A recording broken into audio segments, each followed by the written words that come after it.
2024 లేదా 25లో డిగ్రీ లేదా బీటెక్ చదివారా? సాఫ్ట్వేర్ జాబ్ కోసం ఎదురు చూస్తున్నారా? అయితే కోడ్ జ్ఞాన్ 100 డేస్ కోర్సులో చేరండి, జాబ్ సాధించండి. Welcome to Suman TV. నేను మీ సుమన్ టీవీ నాగ్. జనరల్గా నెగటివ్ ఎనర్జీ అనేది వైదిక్ ఆస్ట్రాలజీ ప్రకారం కనుక మనం చూసుకుంటే ఎన్ని రకాలుగా ఉంటుంది, దాని ఎఫెక్ట్ ఎస్పెషల్లీ హ్యూమన్స్ మీద ఏ విధంగా ఉండేటువంటి అవకాశం ఉంటుంది అనేది ఈరోజు మనతో పాటు వేదిక్ ఆస్ట్రాలజీ ఉమా గారు ఉన్నారు. వారి మాటలు తెలుసుకుందాం. నమస్కారం ఉమా గారు. నమస్తే నాగరాజ్ గారు. వైదిక్ ఆస్ట్రాలజీ ప్రకారం కనుక మనం చూసుకుంటే బాగా ఎఫెక్టివ్ కలిగించేటువంటి నెగిటివ్ ఎనర్జీస్ అసలు జనరల్గా ఏముంటాయి, ఎస్పెషల్లీ విమెన్ మీద వాటి ఎఫెక్ట్ అసలు ఏ విధంగా ఉండేటువంటి అవకాశం ఉంటుంది? తప్పకుండా అండి. ఈ నెగిటివ్ ఎనర్జీ అనేటువంటిది ఎప్పుడూ కూడా నాగరాజ్ గారు ఒక ఎక్స్టర్నల్ ఫ్యాక్టర్ అండి. అంటే బయటకి సంబంధించినటువంటి శక్తి అన్నమాట. అంటే ఇన్బిల్ట్గా ప్రతి ఒక్కరూ కూడా ఒక పాజిటివ్ ఎనర్జీ ఉంటుంది. కానీ కొంతమందికి మనం చూస్తే అండి, వేదిక్ ఆస్ట్రాలజీ ప్రకారం కొన్ని నక్షత్రాల వాళ్ళకి పారానార్మల్ యాక్టివిటీస్ వాళ్ళు పసిగట్టగలుగుతారు. కొన్ని నక్షత్రాల వాళ్ళకి అది గుర్తుపట్టే కెపాసిటీ ఉంటుంది. అయితే అసలు ఈ నెగిటివ్ ఎనర్జీ అనేటువంటిది ఎన్ని విధాలుగా విభజించబడి ఉంది అనేటువంటి దాన్ని మనం చూస్తే కనుక, మొట్టమొదటిగా అండి స్థలదోష శక్తి. నాగరాజ్ గారు, ఈ స్థలదోష శక్తి అంటే ఏమిటి అంటే, మీరు బాగా గమనిస్తే చాలా సందర్భాల్లో మీరు ఫేస్ చేసే ఉంటారు, మీరు కూడా వినే ఉంటారు. నేను ఈ ప్లేస్కి వెళ్ళాక నేను ఆ ఇంట్లోకి వెళ్ళాక నాకు చాలా బాగా కలిసి వచ్చిందండి. నేను ఇల్లు మారిన తర్వాత నాకు అస్సలు కలిసి రాలేదు. మా ఇంట్లోకి వచ్చిన తర్వాత అందరికీ గొడవలు అవుతున్నాయి, హెల్త్ ఇష్యూస్ చాలా ఎక్కువ అవుతున్నాయి, లేకపోతే ఇంట్లో మూగజీవాలు చనిపోతున్నాయి, పెట్స్, లేకపోతే తులసి మొక్క ఎండిపోతుంది, ఇంట్లో చెడు వాసన ఏదో వస్తుంది, భయం వేస్తుంది, ఇలాంటివి. రెండోది ఏంటి అంటే, అక్కడికి వెళ్ళాక చాలా బాగా కలిసి వచ్చింది, లేదనుకుంటే వ్యాపారం చాలా బాగా పెరిగింది, అక్కడికి వెళ్ళాక మా కూతురికి పెళ్ళయింది, మా కొడుకుకి పెళ్ళయింది, మాకు మనవరాలు పుట్టింది, ఇలాంటివి వింటారు. ఏమిటి అంటే ప్లేస్, ఆ స్థలము అనేటువంటి ఆ లొకేషన్లో ఉండేటువంటి శక్తి వల్ల జరుగుతుందండి. ఒక గుడిలోనూ ఒక నార్మల్ ప్లేస్లో ఉండే శక్తి ఎంత విభిన్నంగా ఉంటుందండి. ఒక గుడిలో ఎంత పాజిటివ్ ఎనర్జీ ఉంటుంది, నార్మల్ ప్లేస్లో ఎంత న్యూట్రల్గా ఉంటుంది. అలాగే స్థలదోష శక్తి అనేటువంటిది ఎఫెక్ట్ అయినటువంటి ప్రాంతంలో కానీ, ఇంట్లో కానీ, వ్యాపారంలో కానీ అలాంటి నెగిటివ్ ఎనర్జీయే చాలా ఎక్కువ ఉంటుందండి. దానివల్ల సడన్లీ హెల్త్ ఇష్యూస్ కానీ, యాక్సిడెంట్స్ కానీ, భయము కానీ, నిద్ర పట్టకపోవడం, గొడవలు అవ్వడం, మానసిక పరిస్థితి బాగాలేకపోవడం, ఇలాంటివి చాలా ఎక్కువైతాయి నాగరాజు గారు. సో ఇది స్థలదోష శక్తి అంటారండి. ఇది ఎఫెక్ట్ అయినటువంటి ప్రాంతంలో వ్యాపారము కానీ, విద్య కానీ, వాణిజ్యము కానీ, ఉద్యోగము కానీ, మనశ్శాంతి కానీ, ఆరోగ్యం కానీ, ఏది కనీసం నిద్ర కూడా ప్రశాంతంగా ఉండలేరు, పట్టదు. అలాంటి ఇబ్బందులు ఉంటాయి నాగరాజు గారు. ఇక రెండోది ఏంటి అంటే మానస దోష శక్తి. నాగరాజు గారు, ఈ మానస దోష శక్తి అంటే కొంతమంది ఉంటారండి, ఒక తెలియనటువంటి నెగిటివ్ ఎనర్జీ వాళ్ళలో ఉంటుంది. ఎలా ఉంటుంది అంటే, చిన్న విషయాన్ని కూడా పెద్దగా ఆలోచిస్తుంటారు, గొడవ చేస్తుంటారు, ఏమీ లేని దానికి ఏదో ఉన్నట్టుగా సృష్టిస్తుంటారు, ప్రతిదీ కష్టంగా ఫీల్ అవుతూ ఉంటారు. ఓవర్ థింకింగ్ కానీ, యాంగ్జైటీ కానీ, ఎమోషనల్ థింగ్స్ కానీ, సెన్సిటివిటీ కానీ చాలా ఎక్కువ ఉంటుంది. నార్మల్గా వాళ్ళు లేనంత వరకు కూడా నార్మల్గానే ఉంటుందండి. వాళ్ళు వచ్చిన తర్వాత తెలియనటువంటి కష్టములు అనేటువంటి రావడం మీరు బాగా గమనిస్తే నాగరాజు గారు, 2 విషయాలు మీకు సైంటిఫిక్గా నేను ప్రూవ్ చేస్తాను. 2 విషయాలండి. ఒకటి, ఒక స్ట్రాంగ్ ఆరా ఉన్నటువంటి వ్యక్తి, 2 వీక్ ఆరా ఉన్నటువంటి వ్యక్తి. ఒక షాపులోకి ఒక స్ట్రాంగ్ ఆరా ఉన్నటువంటి వ్యక్తి ఎంటర్ అయితే ఆ తర్వాత నుంచి విపరీతంగా జనం వస్తారు, కస్టమర్స్ అన్ని బాగా అట్రాక్ట్ చేయగలుగుతుంది అనమాట. ఒక వీక్ ఆరా ఉన్న వ్యక్తి వస్తే ఆ రోజు వ్యాపారం అంతా చెడిపోతుంది. సో ఇది ఆ శక్తి అండి. ఆరా అనేటువంటిది శక్తి యొక్క సూచన అనమాట. అంటే వేరే వాళ్ళు ఇన్ఫ్లుయెన్స్ మన మీద ఆ షాడో పడగానే మనం తప్పకుండా ఆ యొక్క వైబ్రేషన్స్ కానీ, ఆ ఆరా మనకి దగ్గరికి వచ్చిన ఒక చెడ్డ ఆలోచన, దాన్నే చెడు సహవాస దోషం అని 11th హౌస్గా మనం ఆస్ట్రాలజీ కూడా చెప్పుకుంటామండి. సో ఇంక్లూడ్ చేస్తే ఈ మానస దోష శక్తి బేసికల్లీ వాళ్ళ క్యారెక్టర్ కానీ, వాళ్ళ ఆరా కానీ, వాళ్ళ ఆలోచన విధానం కానీ అన్నీ కూడా నెగిటివ్గా ఉంటాయండి. అది వాళ్ళ తప్పో ఒప్పో అనేది పక్కన పెడితే వాళ్ళకి అలా ఉంటుంది. ఆ ఇన్ఫ్లుయెన్స్ వల్ల నష్టము అనేటువంటిది చేకూరుతుంది. ఎలాంటి నష్టము? ఇప్పుడు నేను చెప్పాను చూసారా, వ్యాపారం విషయంలో ఇబ్బందులు, గొడవలు అవుతూ ఉంటాయి తగాదాల్లో. కొన్ని సందర్భాల్లో అలాంటి వాళ్ళు బెదిరింపులు, ఎమోషనల్ బ్లాక్మెయిల్కి దిగుతారు. నువ్వు మాట్లాడకపోతే నేను చనిపోతా, లేకపోతే నేను కోసేసుకుంటాను, లేకపోతే ఇంకోటి ఏదైనా చేస్తాను, ఇలా ఎమోషనల్ బ్లాక్మెయిల్ అండి. సో ఏంటంటే వాళ్ళు దేన్ని కూడా సింపుల్గా తీసుకోలేరు. చాలా ఎఫెక్టివ్గా వీళ్ళు ఎప్పుడూ సుఖంగా ఉండరు, హ్యాపీగా ఉండరు, ప్రశాంతంగా ఉండరు, అవతల వాళ్ళని అలాగే ఉంచరు కూడా. మానస దోష శక్తి అంటామండి జనరల్లీ వీళ్ళని. సో వీళ్ళకి సర్పెంట్ శక్తి అనేటువంటిది చాలా ఎక్కువ ఉంటుంది, ఇంక్లూడ్ అయ్యి ఉంటుంది అనమాట. మొండి, యాటిట్యూడ్, యారోగెంట్ ఇలాంటివన్నీ చాలా ఎక్కువ ఉంటాయి వీళ్ళకి, పసిగట్టే విధానం అండి. సో మూడోది నాగరాజు గారు వీళ్ళు ఇదేంటి అంటే అభిచార శక్తి. ఇది కూడా చాలా ప్రమాదకరమైందండి. ఇదేమిటి అంటే ప్రయత్నపూర్వకంగా ఇప్పటిదాకా మనం చెప్పుకున్నవన్నీ కూడా తెలియకుండా అకస్మాత్తుగా ఇన్సిడెంటల్గా జరిగేటువంటివన్నీ కూడా. సో ఇది ప్రయత్నపూర్వకంగా కావాలని మీ మీద ఏడుపు, ఈర్ష, ద్వేషం ఉన్నటువంటి వాళ్ళు ఎవరైనా మీరు ఎదగకూడదనో, మీరు కిందకు వచ్చేయాలనో, మీకు ఆరోగ్య సమస్యలు రావాలనో ఆ భావన, ఆ చెడ్డ భావన, ఆ కిందకి లాగాలనేటువంటి దృష్టి కోణము, మీ మీద ఉండేటువంటి ఆ నెగిటివ్ ఎనర్జీ ప్రయోగిస్తుంటారు. దీన్నే ప్రయోగము అని చాలా రకాల పేర్లతో పిలుస్తూ ఉంటారండి. ఆ ప్రయోగం చేయడం కానీ లేకపోతే మీ మీద పడి ఏడవడం కానీ అది మానసికంగా, శారీరకంగా, ఆర్థికంగా ఏ విధమైనా సరే, తంత్ర రూపంలో అయినా సరే నాగరాజు గారు ఇది అభిచార శక్తి అంటారు. చాలామంది ఇది ఫేస్ చేస్తుంటారండి. ఈ అభిచార శక్తి విషయంలో ఇబ్బంది పడినటువంటి వాళ్ళకి ఎలా గుర్తుపట్టాలి అంటే ప్రధానంగా మీ ఇంట్లో ఎన్నో రకాల దుర్వాసనలు వస్తూ ఉంటాయి. ఇల్లంతా కూడా తెలియనటువంటి ఒక ప్రేతకళ అనేటువంటిది ఆవహిస్తూ ఉంటుంది. లేకపోతే తెలియనటువంటి హెల్త్ ఇష్యూస్ వస్తూ ఉంటాయండి. బాగా గుర్తుపెట్టుకోండి, మీకు ఎక్కడో నొప్పి వస్తుంది, కానీ మీరు హాస్పిటల్కి వెళ్ళి చూపించిన తర్వాత ఆ నొప్పి మీరు డయాగ్నోసిస్ చేసిన తర్వాత అక్కడ ఏమీ లేదమ్మా అంటారు డాక్టర్, అక్కడ ఏమీ లేదంటారు. అంత ఉంటుందా సార్? అంటే ఎక్స్టర్నల్ ఫోర్స్ మనిషి మీద నెగిటివ్ ఎనర్జీ, ఎనీథింగ్ ఏదైనా ఎనర్జీ నాగరాజు గారు. మంత్రం చదువుతున్నామండి ఓం నమ శివాయ అని, అది పాజిటివ్ ఎనర్జీ. తిరగేసి చదివితే నెగిటివ్ ఎనర్జీ. మనం గుడిలోకి వెళ్ళాం, ఒక పాజిటివ్ ఎనర్జీ ఉంటుంది. అదే ఇంకొక ప్లేస్కి వెళ్ళాం, ఒక శ్మశానానికి వెళ్ళాం, అక్కడ శివ ఆరాధన జరిగినప్పటికీ కూడా శివుడిగా మనం చూసినా కొంత నెగిటివ్ ఎనర్జీ అనేటువంటిది ఉంటుంది. అక్కడ వెళ్తున్నప్పుడే మనకు ఒక భయం అనేది పుడుతుంది, నెగిటివ్ ఎనర్జీ. సో అక్కడ ఎనర్జీ అనేటువంటిది ఖచ్చితంగా ఉంటుందండి. అది ప్రతి మనిషిని ఎఫెక్ట్ చేస్తుంది. ఆ ఎనర్జీని ఎక్వైర్ చేసుకోవడం కోసమే మనిషి పరిగెడుతూ ఉంటాడు భగవంతుడు భగవంతుడు అనుకుంటూ. సో ఇది మూడవది అభిచార శక్తి అండి. ఇది కావాలని కొంతమంది ప్రయత్నపూర్వకంగా మీ మీద ప్రయోగించే శక్తులు చాలామంది ఉంటారండి. అందుకే ఎక్స్పోజ్ అవ్వద్దు, దృష్టి ప్రభావంలోకి పడద్దు, ఎవరికి ఏది ఎక్కువగా చెప్పద్దు అని చెప్తూ ఉంటారు పెద్దలు. సో ఈ అభిచార శక్తి విషయంలో చాలా కేర్ఫుల్గా ఉండాలండి. ఇక నాలుగవది నాగరాజు గారు అసుర శక్తి.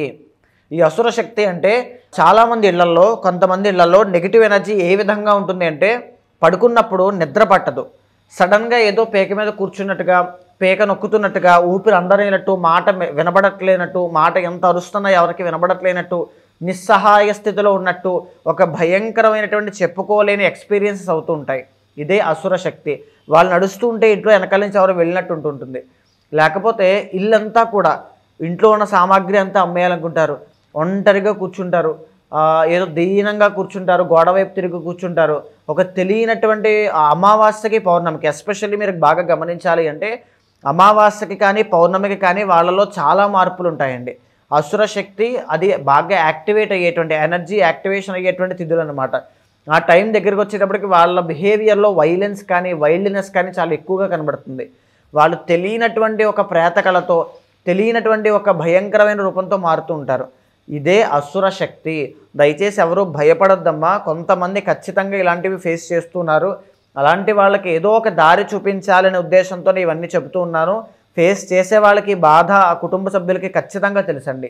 ఈ అసుర శక్తితో బాధపడేటువంటి వాళ్ళు చాలామంది ఉన్నారు నాగరాజు గారు. నరదృష్టి ప్రభావం ఇంటి మీద ఒంటి మీద అంత ఉంటుందండి ఖచ్చితంగా. అదే నరదృష్టే కావచ్చండి, లేకపోతే మానస దోష శక్తే కావచ్చు, అభిచార శక్తి కావచ్చు. నెగిటివ్ ఎనర్జీ అయితే ఉంటుంది, ఖచ్చితంగా ఉంటుంది. ఆ నెగిటివ్ ఎనర్జీ వల్ల పడి ఇబ్బందులు పడుతున్న వాళ్ళు చాలా మంది ఉంటారండి. మీరు చెప్పిన దాని ప్రకారం అయితే అంటే ఈ నాలుగిట్లో కర్కాటక రాశి వారికి ఎస్పెషల్లీ విమెన్కి ఏ నెగిటివ్ ఎఫెక్ట్ ఎక్కువగా ఉండేటువంటి అవకాశం ఉంటుంది? అంటే వాళ్ళ మీద ఎక్కువగా ఆ నెగిటివ్ ఎనర్జీస్ అనేవి పడుతూ ఉంటాయి. 100% ఏడుపులు ఎక్కువగా వాళ్ళ మీద ఎక్కువగా పడుతూ ఉంటాయి. జనరల్గా మనం చూస్తూ ఉంటాము. ఏ ఎఫెక్ట్ ఎక్కువగా ఉండేటువంటి అవకాశం ఉంటుంది? సెప్టెంబర్ నుంచి డిసెంబర్ వరకు అసలు ఎలా ఉంటుంది వీళ్ళకి? తప్పకుండా నాగరాజు గారు, కర్కాటక రాశి వాళ్ళకి ప్రధానంగా మనం చెప్పుకోవాలనుకుంటే జనరల్లీ వీళ్ళు ఒక వీక్ ఆరా అండి. అంటే నేను ఇలా అంటున్నాను వేరేగా అనుకోద్దమ్మా, చాలా సెన్సిటివ్, మీరు ఎమోషనల్, మంచివాళ్ళు. సో బాగా చెప్పాలంటే మొండి వాళ్ళు కాదు, మంచి వాళ్ళు అని చెప్పచ్చు. దీనివల్ల మీకు వచ్చేటువంటి ఇబ్బందులు చాలా ఎక్కువ ఉంటాయి. సో వెంటనే ఆ నెగిటివ్ ఆరాకి ఇబ్బంది పడతారు. ఆ చిన్న నెగిటివ్ ఆరా రాగానే దానికి చాలా ఎఫెక్ట్ అయిపోతారు. దీన్ని మానస దోష శక్తి అంటాము. అంటే ఇంకోటి ఏంటి అంటే ఈ కర్కాటక రాశిలో నాగరాజు గారు ఆశ్లేష నక్షత్రము అని ఒకటి ఉంటుంది. ఈ ఆశ్లేష నక్షత్రానికి పూర్వజన్మ కర్మ అనేటువంటిది చాలా ఎక్కువగా ఉంటుంది. సో వీళ్ళు జనరల్లీ ఎక్కువగా ఎఫెక్ట్ అవుతారండి. వీళ్ళు జనరల్లీ ఎక్కువగా చూస్తారు. వాళ్ళకి నేను చెప్పే ప్రతి మాట అక్షర సత్యంలా కనబడుతుంది. బికాజ్ వాళ్ళు ఫేస్ చేసిన కష్టాలు కాబట్టి ఇవన్నీ కూడా. ఆశ్లేష నక్షత్రంలో జన్మించినటువంటి మెన్ ఆర్ విమెన్ ఎవరైనా సరే మెరిటల్ లైఫ్లో రిలేషన్షిప్లో ప్రాబ్లమ్స్ అనేటువంటివి ఫేస్ చేస్తున్నారంటే నెగిటివ్ ఆరా వల్ల కానీ నెగిటివ్ ఎనర్జీ వల్ల కానీ ఇబ్బంది పడుతున్నారని అర్థం. మీరు బాగా గుర్తు చేసుకోండి అమ్మా కర్కాటక రాశి వాళ్ళు, మీరు బయటికి వెళ్ళొచ్చి మీరు అందంగా తయారై వెళ్ళి లేకపోతే ఎక్కడికైనా వెళ్ళి ఏదైనా ఒక మంచి విషయాన్ని 10 మందికి చెప్పొచ్చిన తర్వాత ఖచ్చితంగా మీకు ఇబ్బంది కలిగించే విధంగా జ్వరము కానీ లేకపోతే శరీర ఆరోగ్యం ఇబ్బంది కలగడం కానీ ఎనీథింగ్ ఒక నెగిటివ్ ఆరా వచ్చినట్టుగా మీకు కనబడుతూ ఉంటుంది. ఖచ్చితంగా ఇది ఫేస్ చేసే ఉంటారు. ఇది నెగిటివ్ ఆరాకి సంబంధించిందండి. బికాజ్ మీకు కొంచెం వీక్ ఆరా ఉంటుంది. నిత్యము దేవతారాధన అనేటువంటిది మీరు ఎక్కువగా చేయాలి కర్కాటక రాశి వాళ్ళు, చాలా కేర్ఫుల్గా. ఈ మానస దోష శక్తి వల్ల కావచ్చు, లేదు అనుకుంటే మీకుండేటువంటి ఆశ్లేష నక్షత్రం వాళ్ళకి అసుర శక్తి ఉంటుందండి 100%. వీళ్ళకి పారానార్మల్ యాక్టివిటీస్ని గుర్తించగలిగేటువంటి శక్తి ఉంటుంది. పాములు కలలోకి వస్తాయి.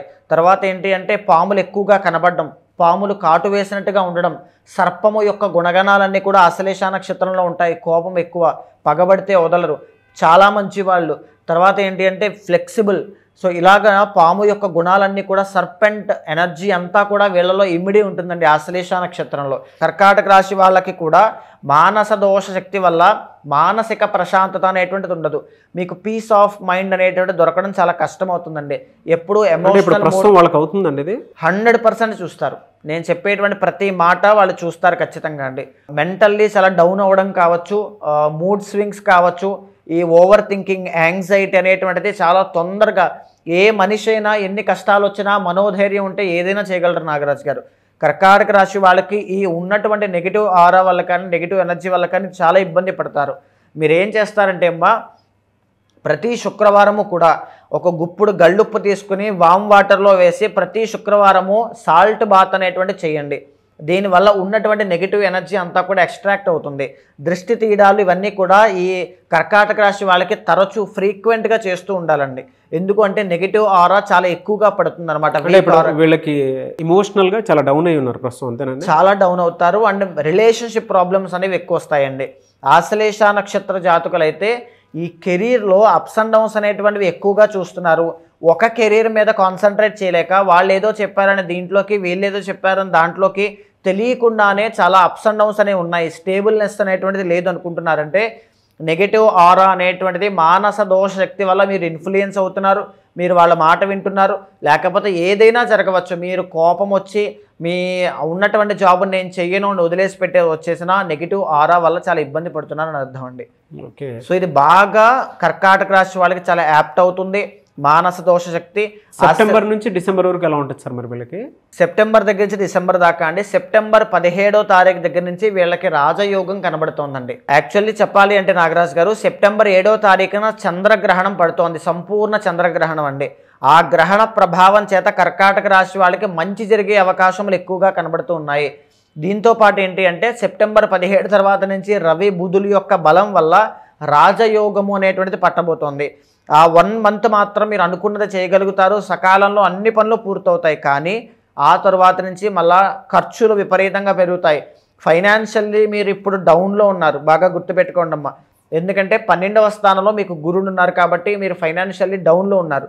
ఖర్చులు అంటే మీ నుంచి వెళ్ళడం తప్ప, అది కష్టమైనా డబ్బు అయినా ఏదైనా వెళ్ళడం తప్ప. ఈవెన్ పూజలు కూడా కర్కాటక రాశి వాళ్ళు ఇప్పుడు ప్రజెంట్ అంటే నేను ఇన్ని పూజలు చేశాను నాకు ఏది పని చేయట్లేదని ఫీల్ అవుతూ ఉంటారు. ఎందుకంటే 12థలో గురుడు ఉన్నారండి వీళ్ళకి. అంటే వీళ్ళ దగ్గర నుంచి భక్తి వెళుతుంది తప్ప రిజల్ట్స్ అనేటువంటివి రావండి ఇన్కమింగ్. సో అది కష్టం అవుతుంది. కాబట్టి వెరీ వెరీ కేర్ఫుల్గా ఉండండి. ఈ టైం పీరియడ్ అంతా కూడా సెప్టెంబర్ 17 నుంచి అక్టోబర్ 17 దాకా మీకు రాజయోగం ఉంది. ఆ తర్వాత పీరియడ్ అంతా కూడా కాస్త అప్స్ అండ్ డౌన్స్ అనేటువంటివి ఎక్కువగా కనబడుతున్నాయి. ప్రధానంగా చెప్పాలి అంటే శివ ఆరాధన ఎక్కువగా చేయాలండి. నేను చెప్పినటువంటి గుణగణాల్లో ఏమేమి మీకున్నా లేదా అవి తీవ్ర స్థాయిలో మీకు ఇబ్బంది పడుతూ కొంతమంది కర్కాటక రాశి వాళ్ళు నాగరాజు గారు ఒక డిప్రెషన్లోకి వెళ్ళిపోతారండి. అది ఎంత ఇబ్బందికరమైన పరిస్థితి అంటే తలనొప్పి వచ్చిన వెంటనే నాకు ఏమైనా బ్రెయిన్ క్యాన్సర్ వచ్చిందేమో అని భయం స్టార్ట్ అయిపోతుంది. చెయ్యి నొప్పి వస్తే చెయ్యి ఏమైనా డాక్టర్ తీసేసి కట్ చేసేస్తారేమో అని భయం స్టార్ట్ అవుతుంది. పొట్ట నొప్పి వస్తే నాకు ఏమైనా అల్సర్ వచ్చేసిందేమో అని భయం స్టార్ట్ అవుతుంది. అంటే చిన్న విషయాన్ని కూడా హ్యాండిల్ చేయలేక ఆ భయాన్ని కంట్రోల్ చేసుకోలేక చాలా ఇబ్బంది పడుతూ ఉంటారండి. కొన్ని సందర్భాల్లో సూసైడల్ థాట్స్ కూడా వస్తూ ఉంటాయి. జనరల్లీ ఆశ్లేష నక్షత్రం ఉండి 8వ రకమైన కాలసర్పదోషం, కర్కోటక అని పిలువబడే కాలసర్పదోషం ఉన్న వాళ్ళకి ఈ రకమైనటువంటి చాలా తీవ్రమైన ఇబ్బందులు ఉంటాయండి. నెగిటివ్ థింకింగ్ అండి, ఇది చాలామందికి అర్థమవుతుంది.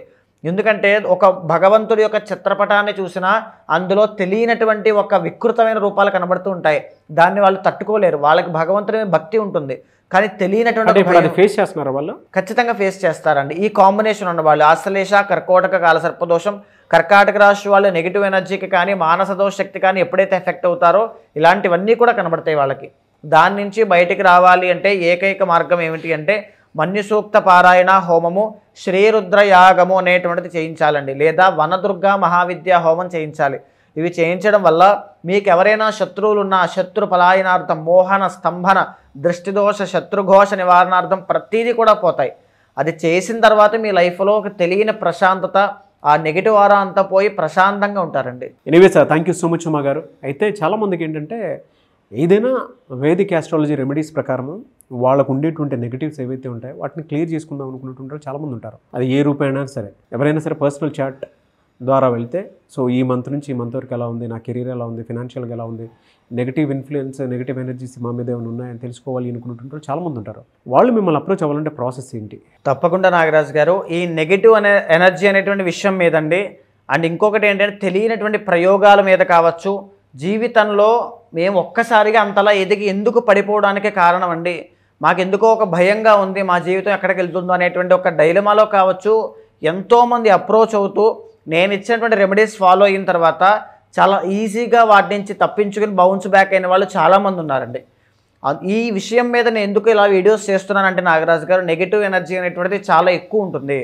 అది మంత్ర అనుష్ఠానం చేసే వాళ్ళనైతే ఏమీ చేయలేదు, కానీ నిత్యము ఎలాంటి నార్మల్ జీవనాధారం ఉన్న వాళ్ళైతే చాలా ఇబ్బంది పడతారు. అలాంటి వాళ్ళు ఎవరైనా ఉంటే మీకు కింద కనిపించే నెంబర్కి కాల్ చేస్తే మా వాళ్ళు మీకు పూర్తి వివరాలు అందిస్తారు. మీ జాతకాన్ని చూసిన తర్వాత మీ సమస్య ఏమిటో నేను విన్నా తరువాత మీరు ఏ సమస్యతో బాధపడుతున్నారు అనేటువంటి విషయంపై నేను ఆలోచించి మీకు శాంతి పరిహారములు అనేటువంటివి చేయించిన తర్వాత ఖచ్చితంగా మీకు ఒక ఫ్యామిలీ మెంబర్లా కావచ్చు, ఒక బ్రదర్లా కావచ్చు, లేకపోతే ఒక గైడర్లా కావచ్చు, ఒక ఆస్ట్రాలజర్ లాగా మీకు అన్ని విధాలుగా నేను హెల్ప్ చేస్తాను. మీకు మళ్ళీ పునర్వైభవం వచ్చేలా నేను చేస్తాను. Thank you so much Uma గారు. నమస్తే అండి. చూసారు కదా వీడియో. ఈ వీడియోపై మీ అభిప్రాయం కమెంట్ బాక్స్లో పోస్ట్ చేయండి. ముఖ్యంగా మీరు కనుక త్రూ వేదిక్ ఆస్ట్రాలజీ మీ పర్సనల్ చార్ట్ ద్వారా మీకు ఏదైనా జరిగింది, ఈ విధంగా ఉంది, మేము తెలుసుకోవాలనుకుంటున్నాము, కెరీర్లో ఎక్కడెక్కడ ఏ విధంగా ఒక మంచి స్టెప్ తీసుకుందాము అనుకున్నటువంటి వాళ్ళు విద్య, ఉద్యోగం, వ్యాపారం, ఆర్థికం ఏదున్నా సరే త్రూ వేదిక్ ఆస్ట్రాలజీ త్రూ మీరు కనుక తెలుసుకొని ముందుకు వెళ్ళాలి అనుకుంటే, అండ్ నరదృష్టి ప్రభావం ఉందా లేదా అనుకుని తెలుసుకోవాలి అనుకున్నటువంటి వాళ్ళైనా సరే స్క్రీన్ మీద ఉమా గారి కాంటాక్ట్ నెంబర్ కనిపిస్తుంది. దాన్ని మీరు కాల్ ఆర్ మెసేజ్ వాట్సాప్ చేసి వెంటనే అపాయింట్మెంట్ బుక్ చేసుకోండి. ఈ వీడియో లైక్ చేసి షేర్ మాత్రం తప్పకుండా చేయండి. ఇలాంటి మరిన్ని వీడియోస్ కోసం మా ఛానల్ ఫాలో అవ్వండి. Thank you.